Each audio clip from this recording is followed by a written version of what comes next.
Welcome to Thought in Motion, a series dedicated to the seminars of psychoanalyst Jacques Lacan. Today's video is on Lecture 21 in Seminar 1, entitled Truth Emerges from the Mistake. In this video, I'll address the following questions. 1. How do mistakes lead to truth? 2. Who are the discoursing subject and speaking subject? And 3. How does speech function in relation to the imaginary, symbolic, and real? If you enjoy this video, please consider liking it, sharing it, and subscribing to my channel. Lacan begins his lecture offering a brief overview of what's been covered so far throughout this entire seminar. The first half of the seminar, he says, addressed the rules of technique, and the second half is now addressing the structure of transference. That structure cannot be accounted for by a two-person encounter, a dual imaginary relation. It requires a third term that can help conceptualize it. That third term is speech. And with that, we come full circle. Beginning with the rules of technique, Lacan now concludes at the end that analysis is principally a technique of speech. So let us address our first question today. How is the mistake a manifestation of truth? We now return to a difficulty left over from the last lecture concerning Augustine. As mentioned in the previous video, whereas Augustine locates truth outside of the sign and thus only through illumination can truth become recognized, Lacan, by contrast, insists that speech introduces truth into the real and is the way truth becomes recognized. But what does Lacan mean by truth? And how does speech introduce truth? Very interestingly, Lacan defines truth in terms of error. Rather than be opposed to each other, error is the function, movement, and most common manifestation of the truth. So let's think about this a little bit. Let us say for a moment there's such a thing as ultimate, unconditioned, absolute truth. Could a finite mind achieve such a truth? Let us say that it was possible to make progress on this front. In that case, how would the truth manifest up until the point it's fully realized? It could only be an imperfection of the truth, and hence it could only be error. Even science, though not scientism, operates by this logic. Many think of science as an act of proving something or even as establishing certain laws in nature. The word proof, however, connotes a degree of certainty and confirmation that science usually doesn't yield. In fact, the scientific method, again as distinguished from scientism, seeks to establish the likelihood of error. That p-value that perhaps you're familiar with is a signifier that grants recognition to a particular research finding. What is the p-value? It's in fact a measurement of error. The p-value gives us the likelihood that the measured differences in the study are different due to mere chance. And we have arbitrarily determined that when there is less than a 5% chance of that happening, then the scientific community recognizes your research.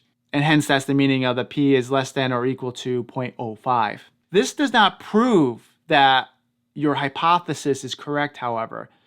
It makes it more likely to be correct. But there's almost always a variety of alternate explanations for the findings. And there's still a small, at most 5% probability that your finding is a false positive. And as such, the scientific enterprise continues on. And so error is the usual manifestation of the truth. But we encounter a difference between error and truth at moments of contradiction among our symbolic systems.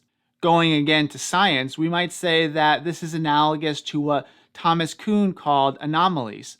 These anomalies are at first covered over by using ad hoc and auxiliary hypotheses, or perhaps we might say imaginary closures of the gap. That is until the accumulation of anomalies becomes so great that it leads to a crisis in that particular scientific paradigm. Anomalies or contradictions bring to our attention a divergence between truth and error. We have a very Hegelian notion here of truth, as Lacan explicitly notes. The moment of achieving absolute knowledge is the moment when the totality of discourse closes in on itself in perfect non-contradiction.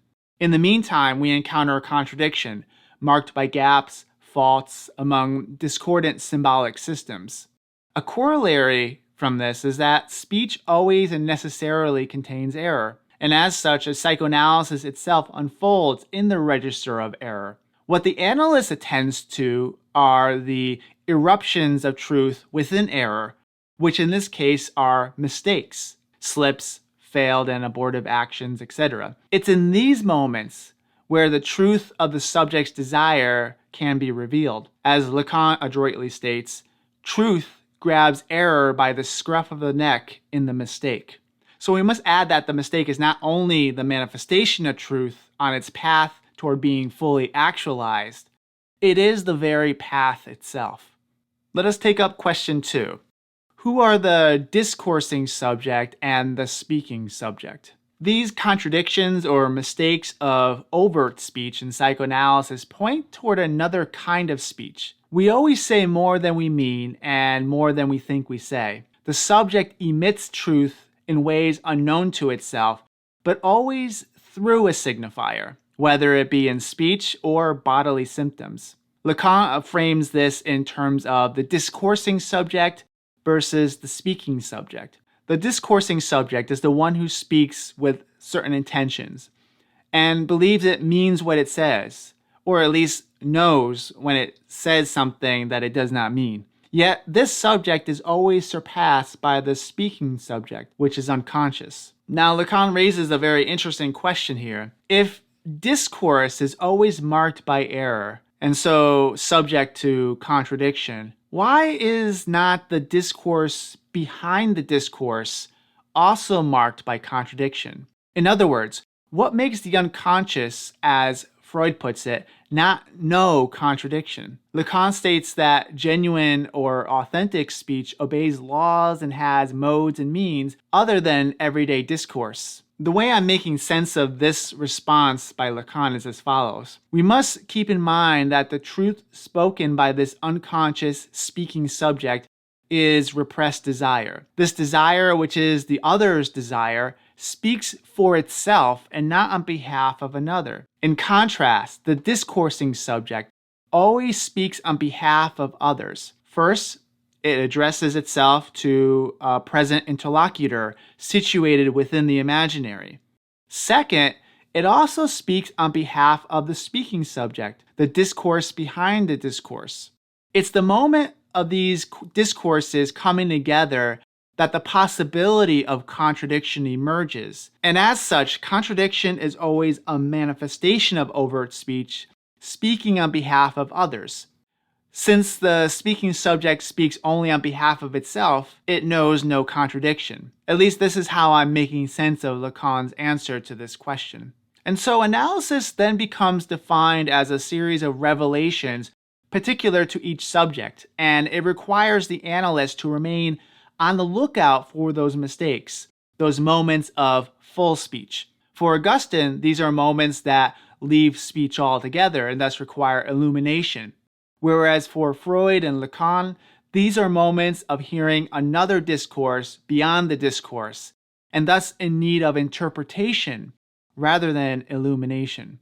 Having understood this dialectical movement between the speaking subject and discoursing subject, we can begin to understand a little more deeply 3 critical psychoanalytic concepts. First, there's condensation. This concept is usually understood as the converging of several images, themes, and energies onto a single idea or symbol. We would now add that condensation represents the linking together of several points of conflict or contradiction among discourses that finds a common point of intersection, a single signifier that Lacan in Seminar 3 will call the point de capitaine. Second, there's negation. This concept is typically understood as an act of denial. We now add that it is the disowning or defending against the formulation of covert discourse by the overt discourse. Third, there's repression. This concept is typically understood as the confining of representations within the unconscious. Now we would add that repression is an interruption of discourse. It's the omission of a signifier from the signifying chain, but one which signals the return of the repressed through another signifier.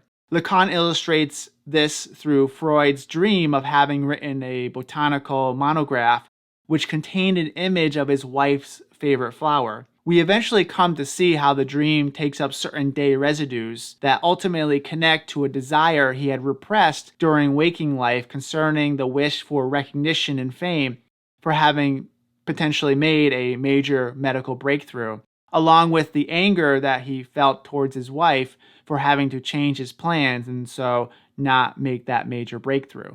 This desire, repressed in waking life, then resumes another disguised form by being invested in a different signifier, a new symbolic incarnation of itself, in this case, the botanical book. Let us now take up the third and final question for today. How does speech function in relation to the imaginary, symbolic, and real? In the final part of this lecture, Lacan begins to wrap up his seminar and so offers the image of a dihedron diamond shape that's intended to deepen our understanding of the three registers of the imaginary, symbolic, and real. He identifies the median plane as the surface of the real just as it is. The top and bottom parts are then separated, and the hollowed out area between the two pyramids is what Lacan calls being and nothingness. And we certainly should hear Sartre in this mentioning of these terms. The whole introduces words and symbols and makes possible symbolic crossings and exchanges. The juxtaposition of being and nothingness could be confusing since they are ordinarily thought as contradictions, but that's the key. Indeed, as the location of symbolic crossings and exchanges, it would make sense that this region be named with the most fundamental contradiction of all, being and nothingness. As a place of contradiction, we find fault lines among the three registers, where are inscribed three fundamental passions of love, hate, and ignorance. Lacan will spend a good deal of the next lecture discussing these, so I'll incorporate that part in the next video. But to fill out a little bit more of this dihedron shape, let's consider some of Lacan's additional comments here. Lacan identifies the upper pyramid as the place of speech within discourse, and thus where being is realized. It's where contradiction is suspended and the truth of one's desire becomes recognized. I don't believe he ever ascribes the bottom pyramid any role. I may have missed it, but perhaps it would make sense that if the top pyramid is the revelation of being in speech, and between the pyramids is the place of conflict and contradiction in speech, would the bottom pyramid be empty speech? Speech that's devoid of any conflict or revelatory character? I'm not sure, but it's just a thought. And with that, we'll end for today. I look forward to next time when I'll be presenting the final lecture of this Seminar 1, which is entitled The Concept of Analysis. As always, thank you for watching and be well.